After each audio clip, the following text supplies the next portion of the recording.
Hello everyone. In our today's session, I am going to discuss with you the next property of colloid, that is origin of charge on colloidal particle. So here you have to see what the point I have written. There are number of views regarding the origin of charge on the colloidal particles. Okay, so the first point which is to be considered, due to friction between the colloidal particle, that is also responsible for the production of charge on colloidal particle. Second is to be dissociation of molecule, that is also responsible for colloidal charge produced on the colloidal particle.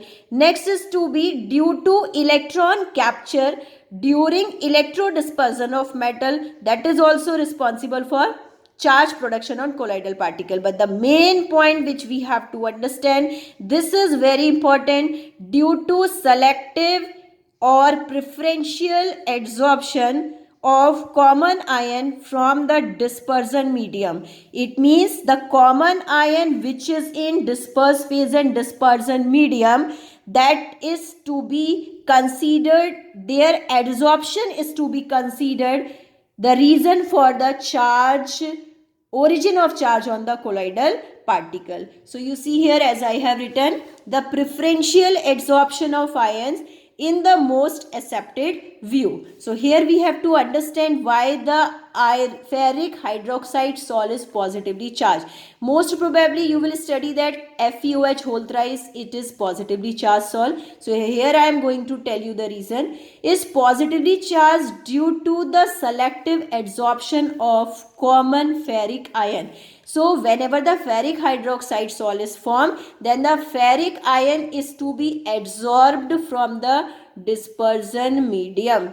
Okay, so ferric ion is positively charged, so the nature of sol is to be positive. First of all, ferric chloride will dissociate into ferric ion and chloride ion, and that will adsorb ferric ion, and that forms a positive sol.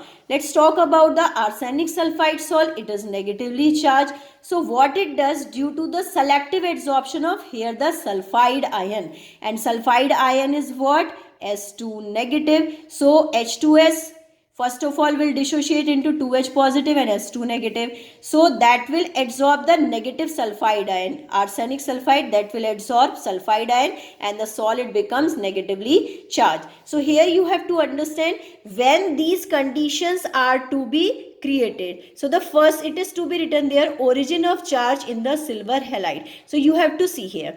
Suppose you are having a container and it is filled with silver nitrate, and we are adding potassium iodide. Okay, so here what is the dispersion medium?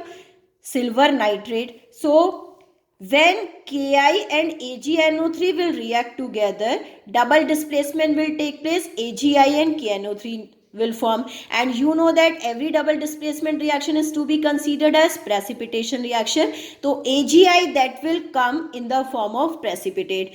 Now this AgI, if we will see, so that will adsorb a common ion. What is the common ion between AgI and the dispersion medium? This is Ag. AgNO3, it is a dispersion medium. So Ag and this Ag is the common ion. So this AgI will adsorb Ag ion and it becomes a positive sol. Next we talk about, if the next case is to be there, Ki. This is the second case which we have to understand. Ki is already there and we are adding AgNO3. So dispersion medium will be Ki. So the first reaction will same, AgNO3, Ki, AgI plus KNO3. Then after that, here the PPT is formed, AgI, and the common ion between AgI and the dispersion medium, this is I. So negative ion will be adsorbed and the sol will be of negatively charged. I hope you all have got it. The origin of charge in silver halide solution, it most probably depend upon the common ion adsorption in dispersion medium. Reminding once again, from the dispersion medium common ion adsorption will take place. Okay.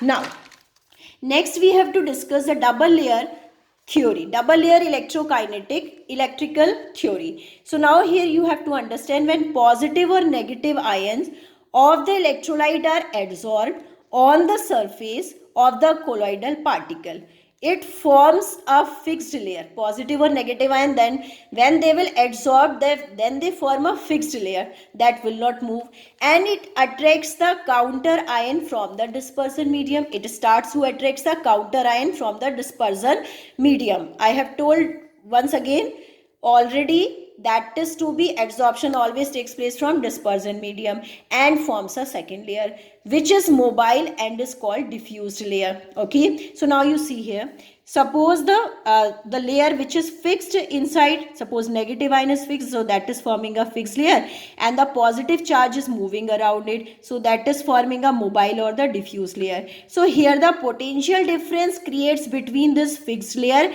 and the mobile layer, that we call it, this is the electrokinetic or zeta potential. Here I have written the potential difference between the fixed layer and the diffused layer of opposite charges is called electrokinetic or zeta potential. Okay, now after that I have written the few examples for you: positive charge salt and the negative charge salt. Hydrated metallic oxide salts are positively charged salt, like Al2O3 XH2O Fe2O3 dot x moles of H2O. Now this is of ferric hydroxide salt. This recently we have discussed. Hemoglobin, this is the best example. Basic dyes like methylene blue and titanium dioxide. Negative salts are to be there: metal particles like gold, silver and copper. All the acidic dyes like eosine, Congo red, these comes in the category of negative salt. And the starch, gum, gelatin, clay and charcoal. And the metal sulfides like As2O3, CDS and Sb2O3. As2S3 salt preparation recently we have studied, so that is of negative salt. Okay, so I think you all have got it, how the charge produce on the colloids. That's all for today.